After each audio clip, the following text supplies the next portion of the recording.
O perdão e a profetisa. Primeira parte. O meu objetivo não é denegrir ou desacatar a fé das pessoas, mas apenas defender o que está escrito na Bíblia. Eis que o obedecer é melhor do que o sacrificar, e o atender melhor é do que a gordura de carneiros. 1 Samuel 15, versículo 22. Porém, respondendo Pedro e os apóstolos, disseram: mais importa obedecer a Deus do que aos homens. Atos 5, versículo 29. Você só poderá concordar comigo ou discordar, se chegar ao final desta análise; caso contrário, manter-se em silêncio é sabedoria. O que responde antes de ouvir comete estultícia que é para vergonha sua. Provérbios 18, versículo 13. Somos verdadeiramente perdoado e esquecido a vida de pecado? O passado da pessoa é realmente apagado ou ficam registrados pecados perdoados em um livro, como afirma Ellen White? O perdão de Deus é semelhante ao perdão humano que permanece em memória os erros cometidos? O perdão mostrado pelas Sagradas Escrituras e o mostrado pela profetisa Ellen White são iguais em seus efeitos? O Espírito Santo tem a verdade absoluta. Mesmo permanecendo em uma determinada denominação, muitos têm deixado de crer no Evangelho de Deus para darem crédito ao Evangelho teológico e pastoral. Estou admirado de que tão depressa passeis daquele que vos chamou à graça de Cristo para um Evangelho diferente. Gálatas 1, versículo 6.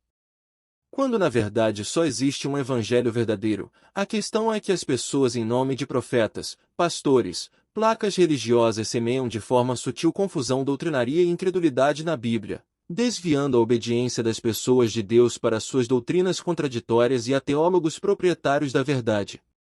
De fato, não há dois evangelhos, há apenas pessoas que semeiam a confusão entre vós e querem perturbar o Evangelho de Cristo.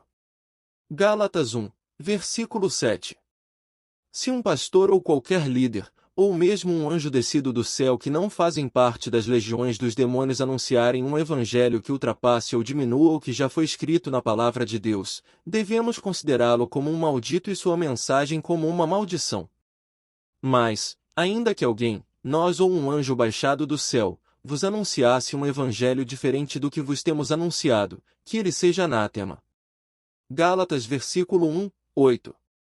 Este mensageiro deve ser ignorado, porque não é usado pelo Eterno Espírito Santo, que é a verdadeira fonte da verdade absoluta. Repito aqui o que acabamos de dizer: se alguém pregar doutrina diferente da que recebestes, seja ele excomungado. Gálatas 1, versículo 9.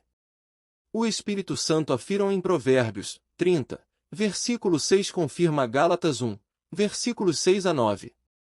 Não acrescentes nada às suas palavras, para que ele não te corrija e sejas achado mentiroso. Ao mesmo tempo, em Apocalipse 22, versículos 18 e 19, são confirmadas as palavras do livro de Provérbios. Eu declaro a todos aqueles que ouvirem as palavras da profecia deste livro: se alguém lhes ajuntar alguma coisa, Deus ajuntará sobre ele as pragas descritas neste livro, e se alguém dele tirar qualquer coisa, Deus lhe tirará a sua parte da árvore da vida e da cidade santa, descritas neste livro. Resumindo as palavras da verdade absoluta, que também é um dos títulos do Espírito Santo e que jamais deve ser aplicada à obra da Sra. White, que indiretamente a caracteriza como o espírito de profecia e ao mesmo tempo ao patamar da divindade, tornando-a em uma deusa. O curioso é que os livros de Ellen White é o espírito de profecia e a Bíblia, que é um livro superior, é tido apenas como um livro e jamais com a mesma exaltação que os livros dela. Não pronunciarás o nome de Javé, teu Deus, em prova de falsidade, porque o Senhor não deixa impune aquele que pronuncia o seu nome em favor do erro. Não terás outros deuses diante de minha face. Êxodo 20, versículos 7 e 3. O perdão de Deus exclui o pecado ou permanece registrado no céu? Existe grande diferença entre o perdão de Deus e o do ser humano, este perdão que não tem nada em comum, que em tudo difere e tem sua funcionalidade assim. O perdão de Deus: quando Deus perdoa a pessoa que o busca, o passado da pessoa simplesmente deixa de existir, ou seja, nada mais que ser expiado, porque uma vez por todo o pecado da pessoa foi extirpado da sua vida. Foi excluído dos registros celestiais, bem como da memória do eterno e magnífico Deus. O Espírito Santo diz que Deus não lembra mais do pecado perdoado.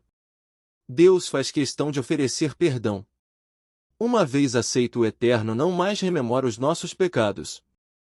Se ficarem registrados nos livros do santuário celestial como a profetisa afirma, então fica na memória do Eterno o que contradiz a palavra do Espírito Eterno. Caso os pecados perdoados continuam registrados no céu, os textos abaixo são falsos e a profetisa é a verdade que veio desmascarar as mentiras da Bíblia. 1. No qual temos a redenção, pelo seu sangue, a remissão dos pecados segundo a riqueza da sua graça. Efésios 1, versículo 7. Tempo presente da ação do poder perdoador de Deus, não existe futurismo em expiação para quem foi perdoado. 2. O sangue de Jesus, seu Filho, nos purifica de todo o pecado. 1 João 1, versículo 7. Tempo presente da ação do poder perdoador de Deus, não existe futurismo em expiação para quem foi perdoado. 3. Bem-aventurado aqueles cujas iniquidades são perdoadas. Bem-aventurado o homem a quem o Senhor jamais imputará pecado. Romanos 4, versículos 7 e 8. Tempo presente da ação do poder perdoador de Deus, não existe futurismo em expiação para quem foi perdoado. 4. Quem, ó Deus, é semelhante a ti, que perdoas a iniquidade, e te esqueces da transgressão. Miqueias 7, versículo 18. Tempo presente da ação do poder perdoador de Deus, não existe futurismo em expiação para quem foi perdoado. Continua. Autor, Eurias Rodrigues Carneiro.